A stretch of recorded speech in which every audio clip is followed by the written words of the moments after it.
Hello! Ito pong muli si Nanette ng Net Cooking. Ngayong araw pong ito ay magluluto tayo ng kalabasa at string beans with coconut milk.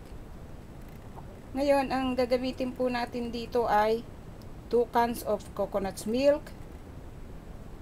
Then gagamit din ako dito ng ginger, onions, garlic, pressed shrimps. Then yung balat niya, ayan, kinatas ko. So, ito yung juice. Then pork. Then shrimp paste o bagoong. Salt. Then squash o kalabasa. At string beans. Ito po ang mga gagamitin natin sa ating pagluluto. Okay, mag-start na po tayo. Ngayon, ang una po natin gagawin, itong ating pork, lalagay natin dito sa kawali. Lalagyan natin siya ng 1 teaspoon of salt. Lalagyan natin ng tubig, water. Then, hayaan na muna natin siyang lumambot. Okay. Papalambutin lang natin itong karne kasi ito yung pansahog natin. Okay, ito na po yung pork natin. So, malambot na siya. Then, lumabas na rin yung oil. So, yung oil na yon gagamitin natin pagsusote ng ating mga ingredients.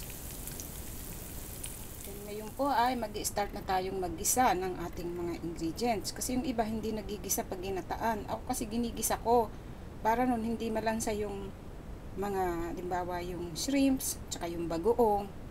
So, maglalagay tayo dito 1 tablespoon of cooking oil, then garlic. Lalagay natin yung garlic.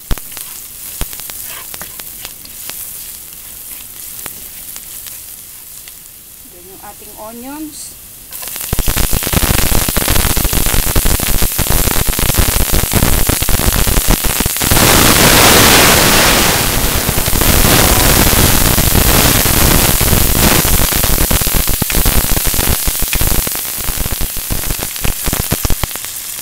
Then add natin itong juice ng shrimp.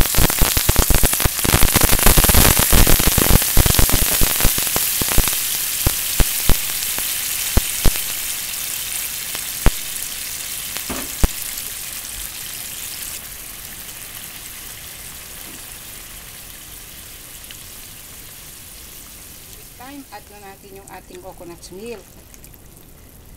Yan. Then ngayon, ang gagawin natin, hihintayin natin kumulo yung coconut milk at saka natin ilalagay yung ating squash o yung kalabasa. Then, nakalimutan ko palang sabihin kanina, so gagamit din pala ako dito ng isang siling haba, yung maanghang. Kasama ko siya sa pagpapakulo ng gata at saka lalagay na rin natin itong ating ginger.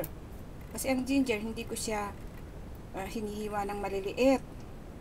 Ayaw ko kasi yung sumasama siya sa pagkain. So, dalawa lang siyang tipak na ganon. Then, tapos tatanggalin ko rin mamaya yan. Okay, papakuluin lang natin itong ating gata.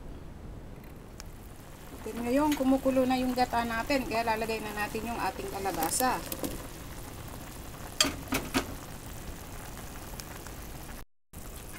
Then, lalagyan natin ng cover. Papalambutin natin yung kalabasa.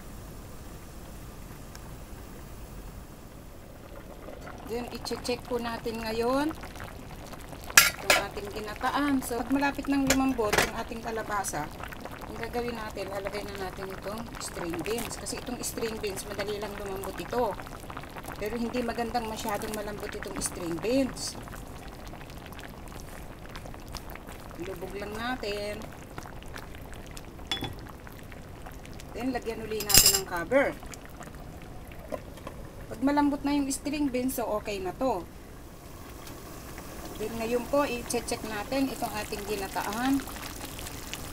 So ito, okay na to. Yan, malambot na rin yung ating string beans. Then, ang gagawin natin, ite-turn off na po natin yung heat.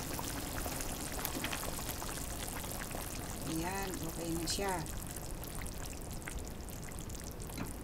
Na natin ang heat at pwede na natin siyang i-serve at kainin.